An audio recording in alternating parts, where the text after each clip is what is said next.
Welcome to intx. We have career conversations in tech. Today, we talk with Mark Herschberg for episode 9. We hear his journey from starting out at MIT studying EECS in physics, which is electrical engineering, computer science, and physics, and how he went from an engineer to a serial CTO, as well as his position in MIT as an instructor and a published author of the Career Toolkit.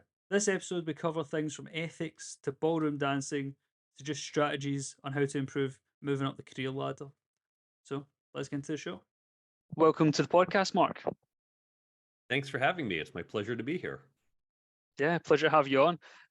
So you've had a long and varied career. The idea of podcast is to start from as early as is relevant to you, as to how you got into the world of technology. Well, if we're going as early as possible, Yeah. I would go back to when I was 9, and my cousin talked about taking a physics class in high school.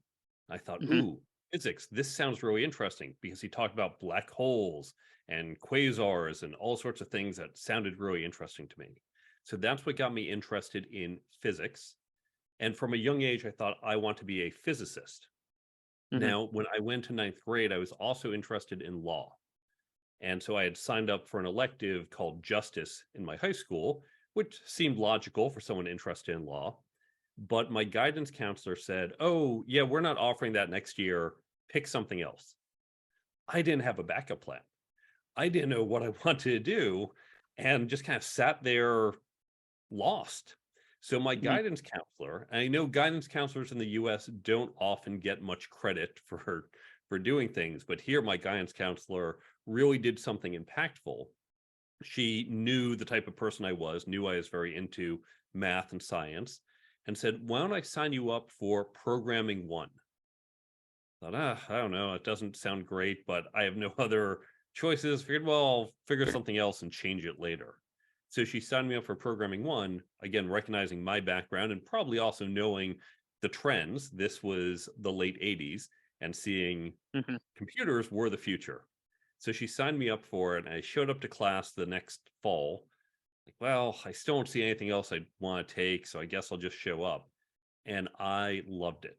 It really got me excited about programming. I loved the work we were doing. We'd get a homework assignment and I'd race home and get really excited to do the programming homework.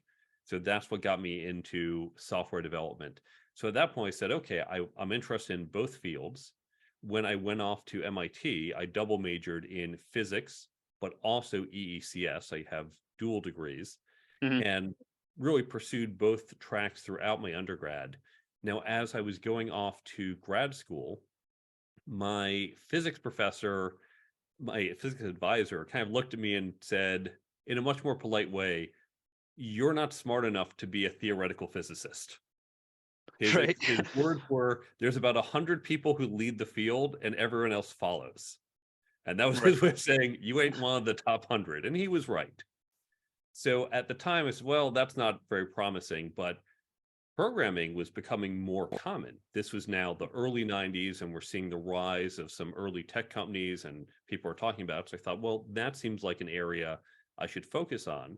I was interested in secret codes from the time I was a little kid, and the course administrator at MIT, a woman named Ann Hunter, who is a legend at MIT. She ran the EECS department for years. She's not on the faculty, but she was the administrator for the largest department at MIT. She is a wonderful person, now retired. She put me as an advisee for a man named Ron Rivest. And for those who don't know his name, Ron Rivest is the R in RSA, in one of the first public cryptographic protocols that let us have security on the web, let us do communications without being broken into, let us store passwords and store credit cards and use it securely online. So Ron was a pioneer in the field. He was my advisor as an undergrad. He became my advisor when I went to grad school. I did my master's work under him in cryptography. And so that got me really kind of leading towards that field. So when I graduated MIT, I went in the path of computer science and not physics, that's where the opportunities were. And I was lucky to start during the dot-com era when jobs were plentiful. Yeah, absolutely. That's very interesting. I had no idea that you were within the kind of the early crypto space. I was back in the 90s before cryptography was big. And of course, cryptography is different from cryptocurrencies. Yeah. Cryptocurrencies, you know this, but I want to make sure some listeners, I know some people early on would confuse it. In the early days of cryptocurrency, people would say, oh, cryptographer, you must be a cryptocurrency person. No. Cryptocurrencies use some of the algorithms that we use in cryptography that we develop, but for a different person. For the record, by the way, I first learned about cryptocurrencies, I want to say around 2010, because they were discussed on some cryptography mailing lists I was on. Right. I remember, maybe I should buy a few dollars worth. It'll be fun to say I have some cryptocurrency. But given my background in finance, I knew this doesn't inherently have value and is at best a Ponzi scheme. Yeah. And so I avoided it. Now, probably if I had invested, that's one of the many times I could have made hundreds of millions or billions. I still have no regrets about that because I still see cryptocurrencies as a very bad thing, but cryptography is a very good thing. Yeah, no, definitely. And if you come from the world of finance and have that type of mindset, you'll look at it as you don't regret going into it because you knew the whole time that it was just this type of money grab situation as opposed to an investment. Yeah. Right. Even if it's net positive, even if you said, well, but Mark, today you'd have all this money because it hasn't gone to zero yet. Still, I'd feel I basically just took money from suckers, and that's not who I am. Yeah, no, absolutely. I had that same kind of idea. I remember because I didn't hear about it for years later, like 2021 or something like that. And that was something which didn't settle right with me. Was as soon as I realized that idea that it is just, as they put it, we're all putting money in a bag, and whoever's left holding it loses it all. And it just that idea of getting rich off of someone else's misfortune, not even like a an equivalence of exchange of value, but literally just misfortune. It doesn't sit right. We as software engineers, QA, DevOps, technologists in general, I feel and really everyone in their careers, but we're talking to a technology group, we have an obligation not just to build software and tools, but to do so ethically. And Yeah. we do need to ask questions of, is this good for society? Now, there are cases where you say, well, we can do better target advertising and that annoys some people, but it's not horrible and it does help companies. But that's different from, can we play this game of musical chairs and see who gets stuck without the chair?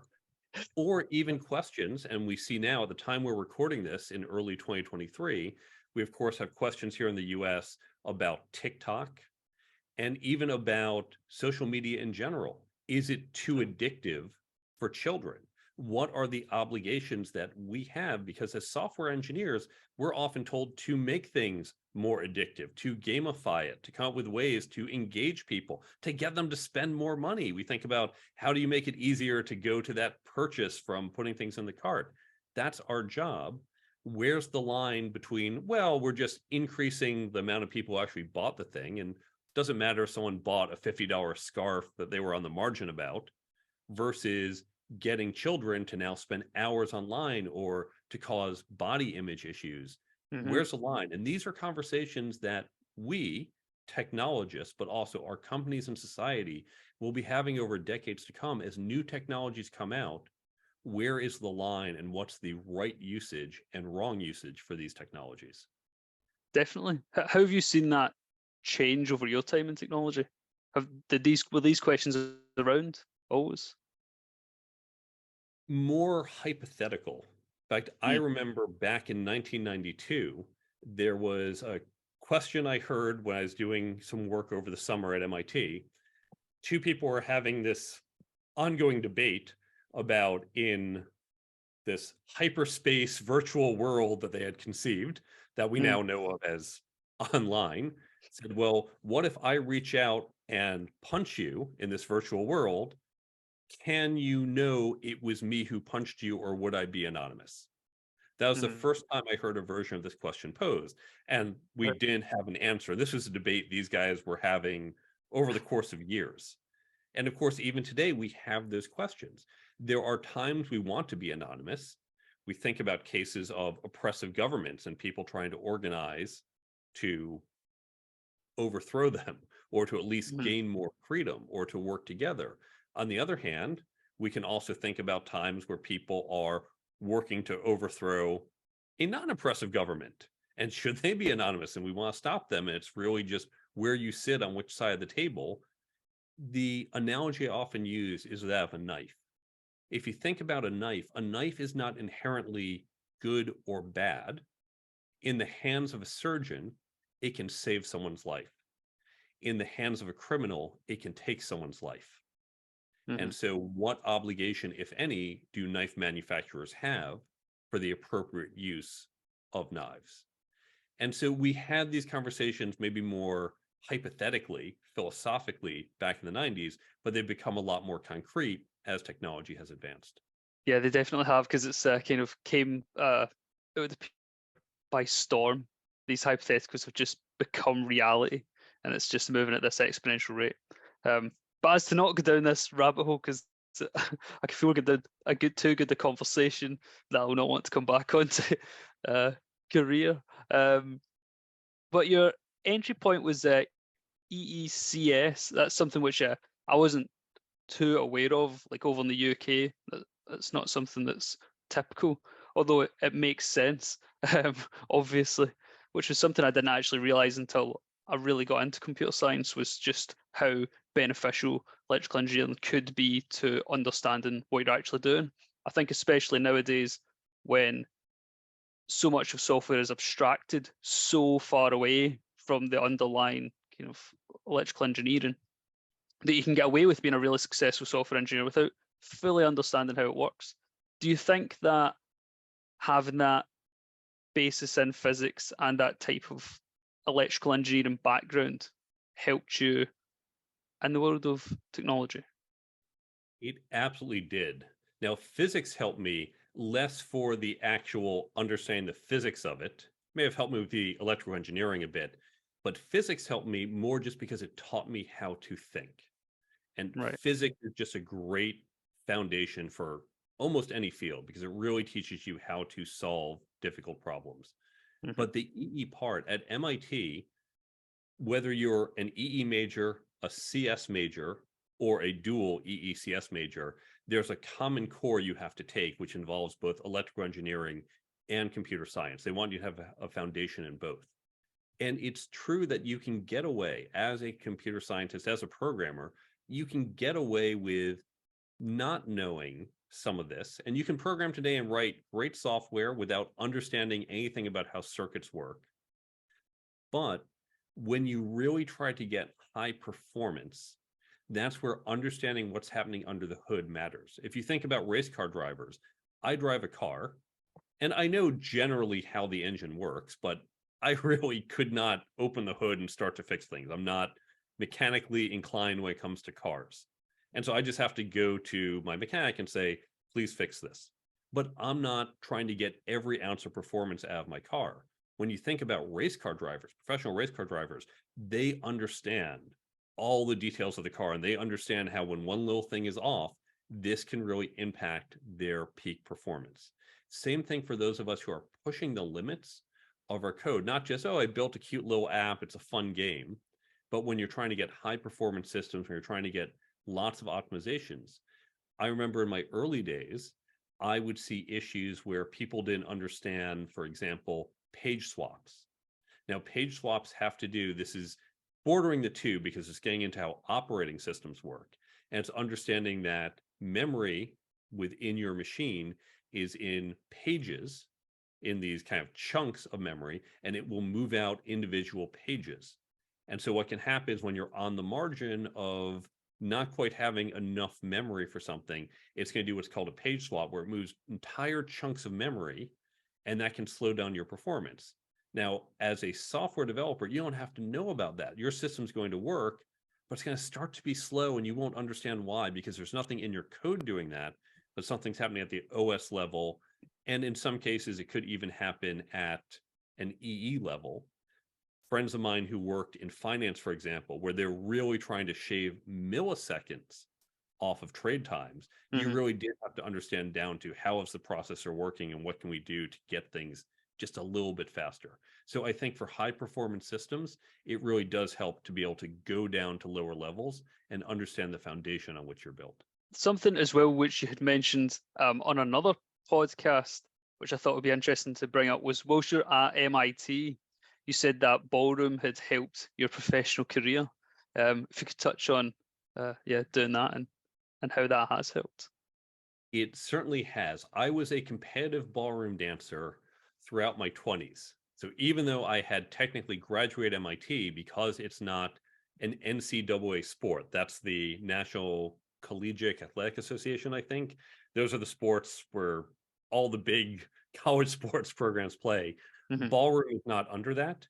For ballroom dance teams, we could actually still be on the team as alumni staff or faculty or grad students as opposed to undergrads. So we were a much more open team. And I competed throughout my 20s, not quite as an undergrad or grad student, but my 20s I competed.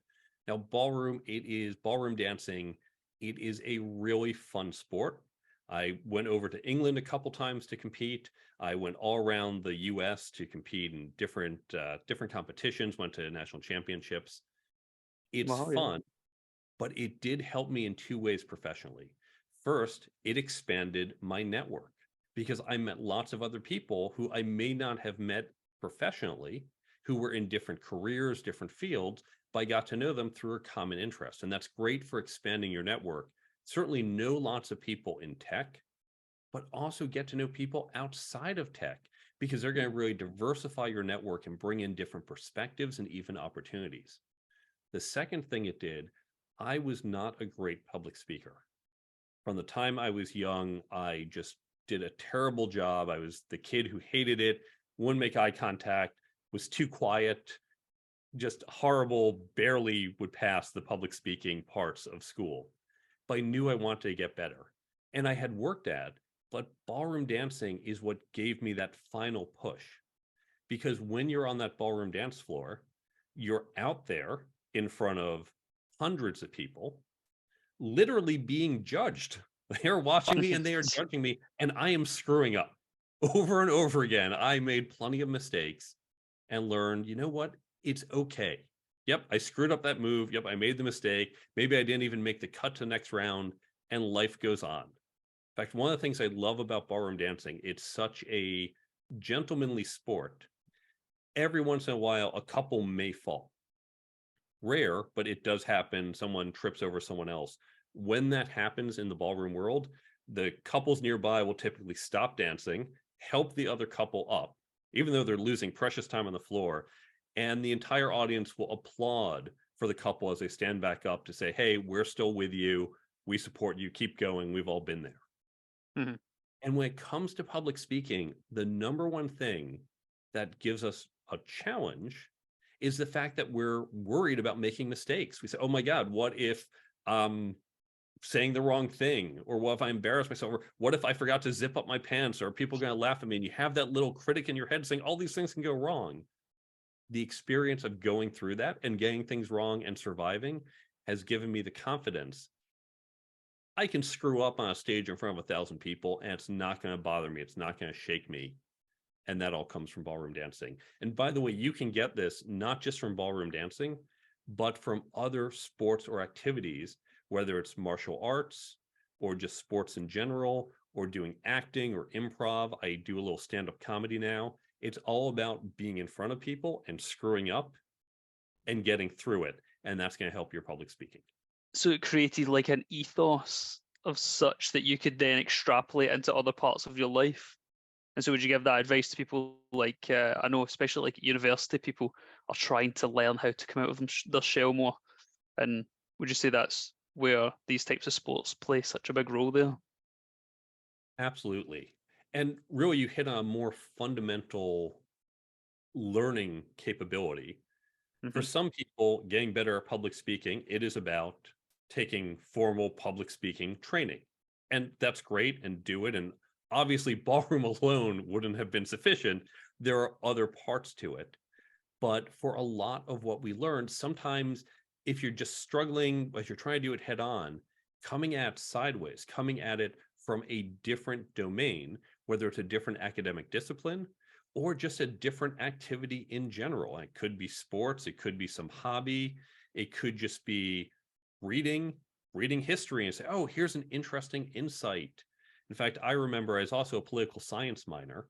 I remember when I was learning political science, we were looking at one particular model for voting, where you had these small groups of people voting, and then they'd come together and the groups would combine, and then the majority would sway it one way or another, and it would scale up.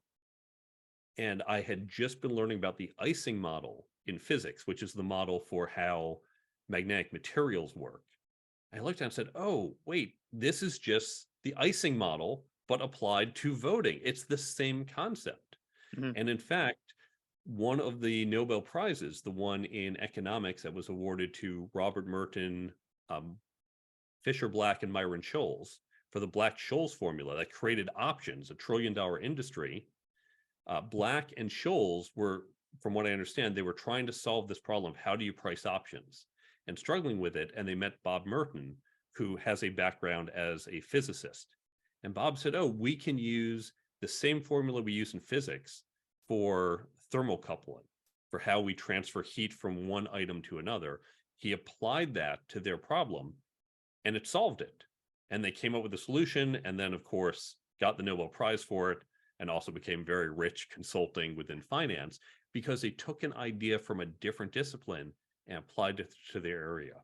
So I'm a big fan of really kind of paying attention to lots of different areas, whether formally or informally, because that's going to help you learn and understand and grow. For sure. And I think that touches on the next part I was going to ask you about, moving into consulting after MIT. Was that an area to test out this kind of, not interdisciplinary, but kind of problem solving? That was some of it. When I thought about my career plan, recognizing that I wanted to become a CTO, and my engineering was progressing.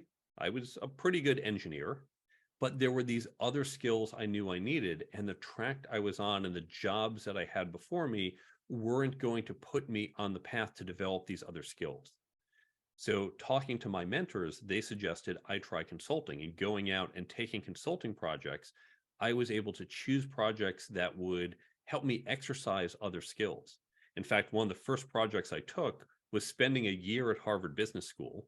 I found this project, I talked my way onto it, and I spent 3 feet sitting from a professor in his office for a year.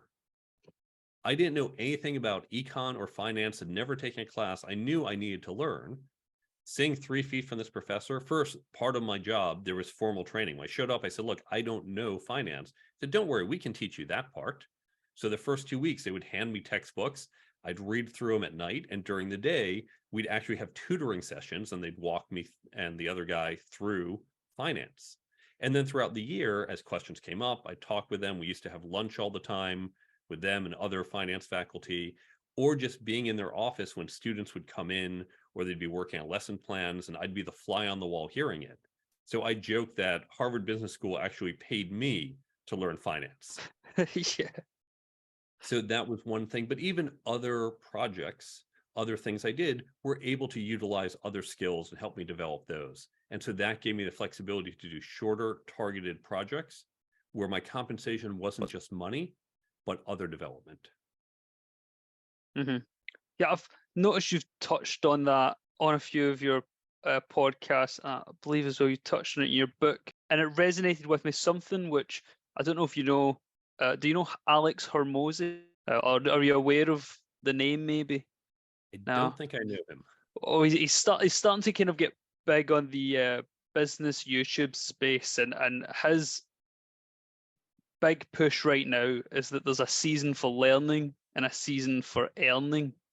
And he kind of talks about, like, you spend that first part of your career just learn, stop pushing for more money and try and push for other means of compensation. I know when you've discussed it, it's like compensation can mean a multitude of things, but in this specific scenario, do you think that there is, sorry, a season for learning in your career before you try and push for the kind of monetary compensation? I agree with the sentiment. I wouldn't even think of it as seasons. I think of it as local optimization versus global optimization. And local optimization, well, I have two jobs before me. Which one pays more? Hmm. Okay, I'll take that one. That's a local optimization. If, however, you're trying to do a global optimization, I want to maximize earning throughout my career. And it might not just be money, it could be happiness or engagement or other things. You might not take the job that offers the most money or even the most excitement or happiness. In this case, when I took the job at Harvard Business School, it was not the highest paying job. I knew I could find a job paying more, but I also knew this was a unique opportunity to be compensated in my education. Now, it Hmm. happened to be earlier in my career, and certainly we think about doing more of the learning early in our career. We have more to learn. And later in our career, once we've acquired knowledge, I still have plenty to learn, but I can now be more highly compensated for all the experience and knowledge that I gained earlier on. So I will still sometimes do things to learn. In fact, I'll do things that aren't necessarily about the money, but it's for me, as you noted, could be enjoyment or challenge or other things. But I may not take the highest for any of those if I think this is setting me up for something even better a few years down the road. So I think about that global optimization throughout my career, whether it's just money or anything else. So you'll go back and forth. It will definitely be more learning earlier, more Yeah. earning later, but don't just think of it as binary. No, I think that's a good point because people often stagnate in their career in that kind of midlife crisis point, and I think that could be because you're moving into that binary point of earning, and you're like, why aren't I earning more? And it's like, well, when you were learning, that's when you started earning. So now you're kind of not learning as much, but still expecting to move up. If you think about football, for example, you'd say, well, we should just keep kicking the ball forward and towards the goal. But plenty of times, what happens? They're going to kick it backwards. They're going to kick it towards their own goal because it's easier to go back and then sideways and around to achieve the ultimate goal of scoring. So Hmm. that's the global optimization. Yeah, absolutely. It's funny as well when you were saying about bringing theories from different domains. Um, when you're saying about like football pulling back to then go round, it's the same as like kind of investing principle where it's like, right, you've invested so much into this, but should you keep investing? Is that a intelligent strategy, or should you cut your losses and move around? Sunk cost fallacy is a very common mistake that we feel we've invested so much. It's hard to do that. In Hmm. fact, that's something I didn't know until I sat with these HBS professors and they taught me that and many other concepts. And yeah, it can be hard for people stuck in their career. I feel like I've put so much with this company, with this job in this direction, but things change. And it could be the company changes. There's a new CEO or the company changes strategies or you get a new boss. Or it could be the industry has changed. Certainly, especially, we see technology changes really upend industries. And we have to sometimes say what may have been true in the past is no longer true today. We have to keep evaluating where we are. One thing I learned early on in my career when I was looking for a new job, I said, okay, well, I have all these choices. I had, in this case, early in my career, I had a company split in two, and they asked me to join the new company and to stay with the old company. I said, oh, okay, well, how do I figure this out? And then realized there were more than two choices. I had every other company out there Yeah. who I could potentially work for. But in fact, it's not just those moments. Every moment, every day is an opportunity to reevaluate. Now, that's going to be exhausting. Don't just say, well, I thought about this yesterday, time to do it again.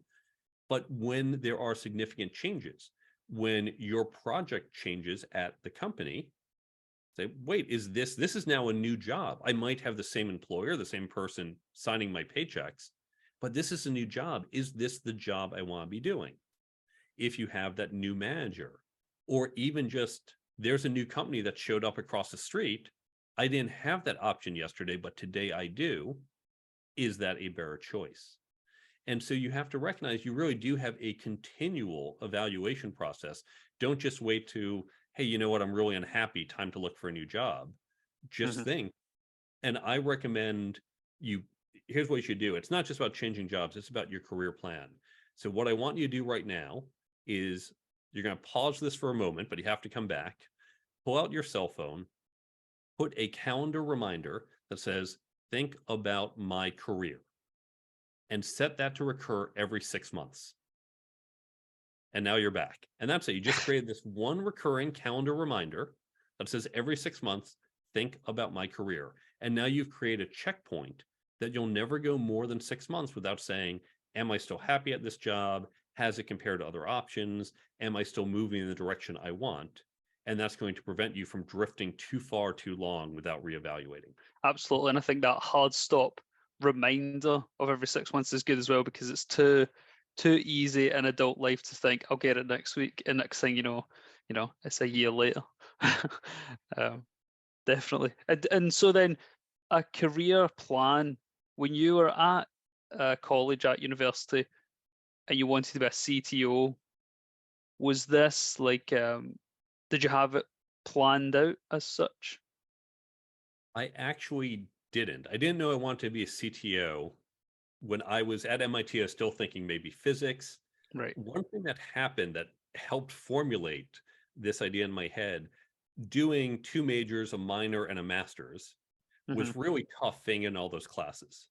And you can imagine it's a constraint optimization problem. How do I do all these classes and there are prerequisites, and some things only happen in the fall or the spring, or I want this type of class, but not that one, or a certain professor. So I would map out each semester, here's all the classes I will take for my remaining time at MIT, and make sure I got all the requirements in. And that's the plan. But then what happens? Oh, turns out this class isn't being taught, or there's a conflict. So I can't take both of these classes, and I have to rejigger it. And so I would create a plan and then adjust the plan as I went. And that's how I got through MIT. When I graduated and took my first job outside of MIT, I was just kind of drifting. Well, this is a nice company. And it wasn't until I got that moment where the company split in two, I said, oh, I have a choice now. What do I want to do? How do I figure this out? And that's where I said, I need an evaluation metric. I need to think about where am I going and which one of these two choices, and then later realize it's more than two choices, which one of them will take me towards the future I want. And that's the moment where I kind of woke up and said, I can't just sit here and say this is good enough. I need an active plan. I need to manage my career. And I used the technique I did for mapping out my classes, my semesters, said, this is how I'm going to map out my career. It's not going to be semester chunks. There'll be plans of how I develop these skills to get me to the point that I am now qualified as a CTO. And so for that, did you think of the key skills, qualities, and traits of a CTO and reverse engineer that? That's basically it. And I'll say, even at the start, I didn't wake up and say, I want to be a CTO. I first just thought, I want to get more into project management. I want to do more managerial work. I think that'll be interesting. And so it wasn't one morning I had the revelation. This happened over a period of months. Hmm. But it was saying, okay, if this is the next job I want, what do I need to do to qualify? Now, I was And also a chess player as a kid. And in chess, we teach people how to think multiple moves ahead. If you think about your projects at work, imagine it's January 1st and you have this project and the CEO says this has to be done by December 31st. You don't just say, okay, well, everyone work hard and we'll check back in 12 months. You say, okay, well, let's create a plan. If we need to be here on December 31st, where do we need to be on December 1st? Where do we need to be mid-September to hit that? And we backtrack the plan and we create the plan. And then, of course, we adjust as we go. And that's the same thing we need to do in our careers. If I want to be a CTO in 15 years, where do I need to be in 12 years? Where do I need to be in 8 years? And we can back out that plan. Just like our project plans, the nearer part, the next 1, 2, 3 years is going to be a lot more concrete, just like the next few weeks in our project are more concrete. Further out, months on the project, years in our careers, it's going to be fuzzier and more placeholders. And that's fine because we know we'll adjust it and clarify it as we get closer.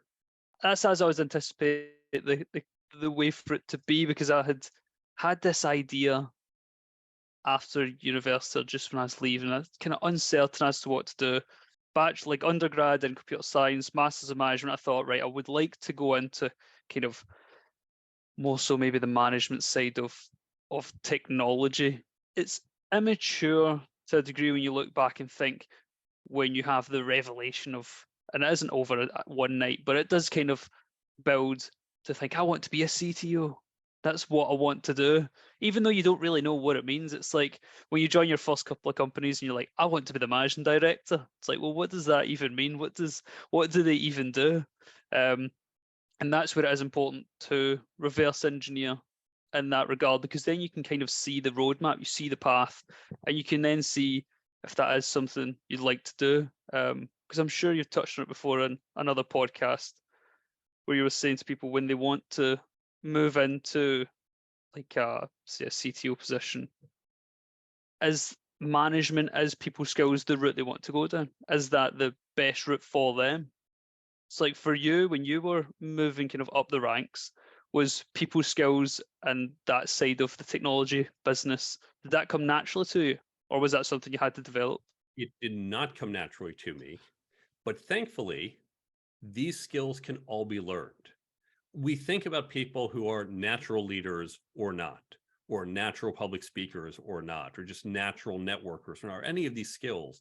But it turns out, like programming or football or ballroom dancing or anything else, you can learn it. Yes, some people are naturally better. Some people are naturally better footballers than others, but that doesn't mean the rest of us can't work at and get better. And the ones who are naturally good but don't put the effort in get outpaced by those of us who intentionally and actively develop these skills. So all the people skills are learnable. I was terrible at them, and I very proactively went out to learn it. And I think that actually gave me an advantage in that I think I have a deeper understanding than some of the folks who just naturally do it. They can't explain why or how.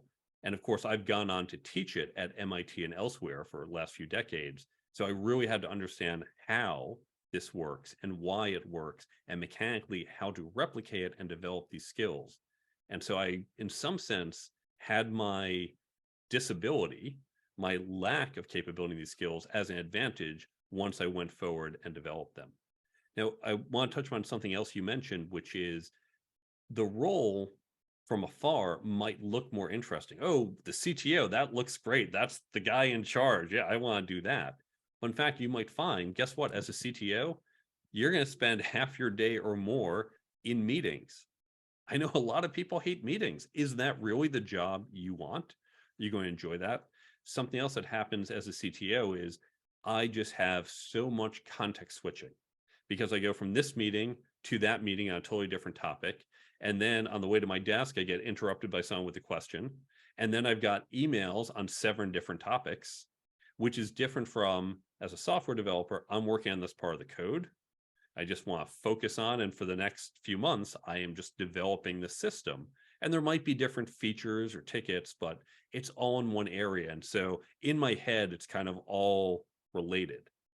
You might prefer the former, you might prefer the latter, but it's important to understand some of these subtleties and not just, oh, bigger chair, bigger paycheck, that looks better. Yeah, yeah, definitely. Because that's it. Everyone who kind of leaves university, they have the idea they want to be the boss, and then they think, what is the boss for their line of career, and just gravitate towards that. But when you had moved into like C-level roles, um, what shocked you the most about it? Was it the context switching in meetings, or is there other things that stand out?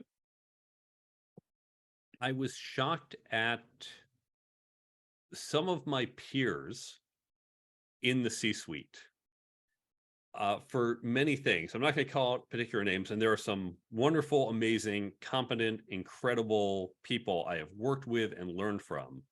But then there are others where you think, how did you get to this role?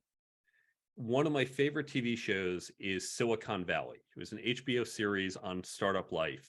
And if you've ever wondered what it's like to be in a startup, I think Silicon Valley really captured it. It has that crazy volatility of, oh, everything's going great.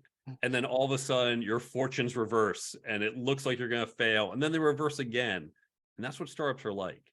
But there's a character in that show called Big Head. Right. And this is the guy who always just fails up. he's not very good by his own admittance, but somehow everything just works out. He keeps getting bigger and bigger roles and opportunities by being in the right place at the right time. And I have seen so many people who got into management because they were in the right place at the right time. They're not necessarily very competent. They are mediocre at their role. They might not understand the people under them and what they do. And it's been, unfortunately, a lot of companies a lot more relationship driven that's led people into these roles. And I was very disappointed because I come from more of a meritocracy type of Mhm. approach, put the people in who do it best. So I think that was the biggest surprise. Yeah, that's interesting you say that, because I think people notice that at all different levels. Like even for me, like at the kind of entry level just out of university, to hear that this same feelings towards lack of meritocracy, and even just people who can kind of talk their way in as such. It's interesting to hear that that just propagates up. What basically happens is it's a shift in weighting of what's important. Now, I have a brief section on corporate politics in my book. Corporate politics aren't inherently bad. We often think of them as just bad, and as engineers, very much we're off on one side of the spectrum and think, oh, this is terrible. And we are much more meritocracy driven. Here's an example of where what we think of as politics could be useful. So imagine I've got a big project and two of the people under me come to me with proposals. Sarah has a proposal and Jake has a proposal. Now, Jake is the type of guy that he dreams big and he can pull off miracles, but not always. Sometimes those miracles just don't quite work. But when he does, wow, they are amazing. And then there's Sarah.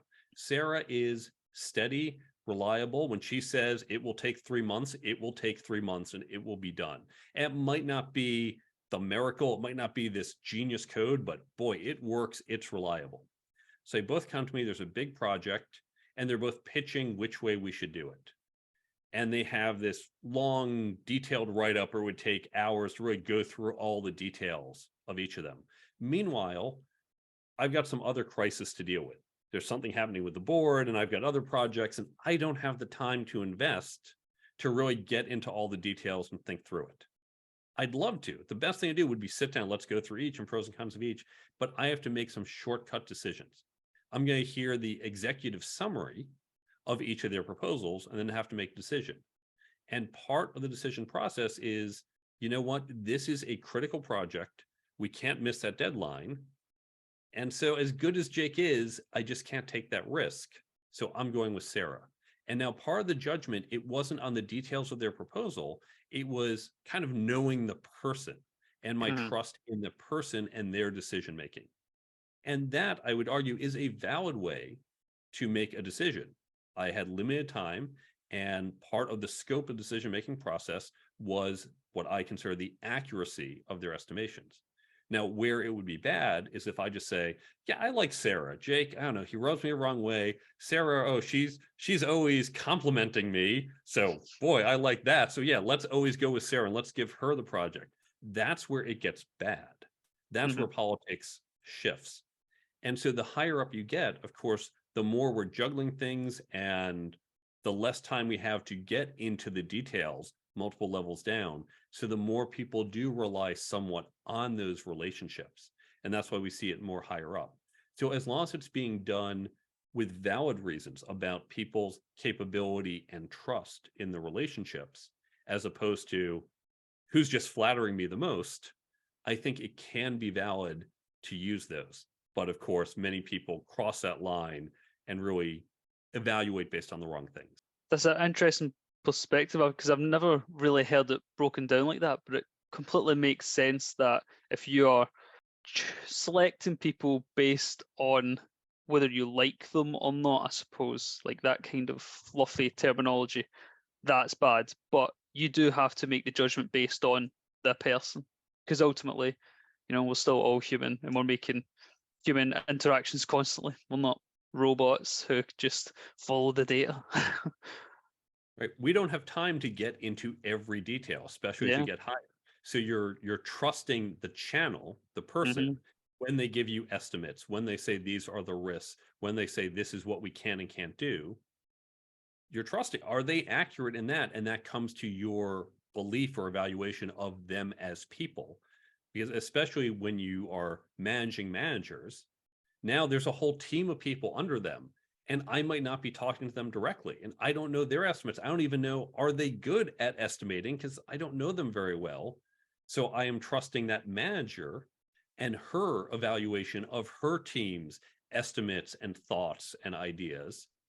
And so you have this chain of trust. And that's where the higher up you go, the longer that chain, the more implicit trust there is. Yeah, absolutely. It's like can't remember the exact analogy, but when you shoot something and it's 1 degree off, the further you go, farther it gets. It's the Exactly. same thing. Yeah, longer the chain. Well, one final question before we have to wrap up. It's flown by.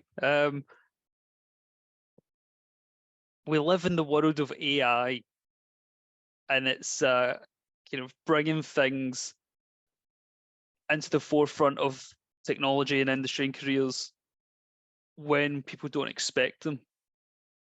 So how do you see career plans changing for this, or do you see that they have to be maybe more flexible? Whenever there is a major technological change, it means disruption. Hmm. So here's a classic example. Over here in the US, and I suspect in the UK as well, we used to have toll booth collectors. As we drove down the road, we'd have to stop every so often and hand money to someone to be able to drive on the road. Sometimes it's when you entered and exited, sometimes it's just as you went. And there were people whose job was to collect the toll. Now, we all hated that. It created traffic delays and it slowed you down. And eventually technology came in first where we could just throw change into this large cup. And so that got rid of people, but the car still had to slow down to do it. And then later, of course, we have these little devices that we stick on our windshield. As we drive through, it can electronically read our car and charge us. As these changes happened, we got rid of toll booth collectors. It wasn't simply, oh, this particular road and its tolls stopped and you can go find a job somewhere else. The jobs disappeared. They're gone. Now, there are tens of thousands of people who lost their job and it wasn't coming back. But as a whole on society, we said, yay, this is good. We're happy we don't have to do this. We're all better off because now we can drive faster, fewer traffic backups. And so what happened is a technological change was harmful to a small group of people, but wildly beneficial to a larger group. And really, this is how things have happened throughout centuries. In fact, if you go back a couple hundred years, we all used to be farmers. Literally 90% of us would have been farmers 200 years ago. Now, instead, we don't have to farm because we got technological improvements, and now we can do podcasts and program and other things. Hmm. But whereas farming took literally decades to shift, the toll booth collectors lost their careers really over the course of about a decade or so.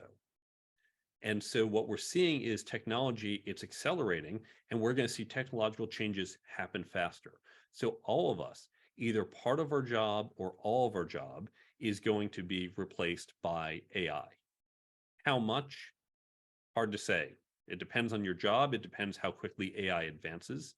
But what we need to do is recognize that our jobs are shifting. And so think about your job, each of the mechanical things you do, from filling out time cards to writing lines of code to sitting in meetings to sending emails to all these little at the small detailed level. And think about what of these can be automated away with coming technology.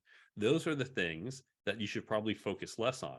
The other tasks will be harder, and the tasks that deliver more value to the company, that's where you want to focus your career. That's where you want to develop skills, because you'll do less of those rote mechanical things will get automated away, and your ability to deliver value will be based on these other activities. So that's where you want to focus. Brilliant advice. Appreciate it. Well, just in time now to wrap up. If you'd like to discuss just briefly your book and where people can find you. I have two things, a book and an app. The book is Yes. the Career Toolkit, Essential Skills for Success That No One Taught You. It covers career plans, corporate politics, leadership, negotiating, networking, many of the skills we've talked about, and some others as well that will be critical for helping you achieve success. You can find that book at Amazon and other places. You can go to my website, thecareertoolkitbook.com, learn more about the book, get in touch with me, follow me on social media. There's also a page of free resources, lots of free downloads for interviewing, whether you're a candidate or hiring manager, free resources to develop these skills and go deeper into them. All of that is at thecareertoolkitbook.com. I also have the Brain Bump app. This is a completely free app on Android and iPhone, and it has content not only from my book, but dozens of other books, podcasts, blogs, talks, classes. We're constantly adding more. And this has the key points. It's as if you went through the book with a highlighter. Here's the key things you can get in the app. So you can download the Brain Bump app. If you go to brainbumpapp.com, download the free app, then you can install the tips from my book or other sources, and you'll either have them at your fingertips. For example, if you go to a conference, you want those networking tips right before you walk into the conference, you can pull them up in seconds, or you can set up for a daily reminder. If you're a new manager, you set up so 9 a.m. each day, you get, without even opening the app, a little reminder of a management tip so it stays top of mind and you remember what you read or what you heard. It's completely free, and you can get this at brainbumpapp.com.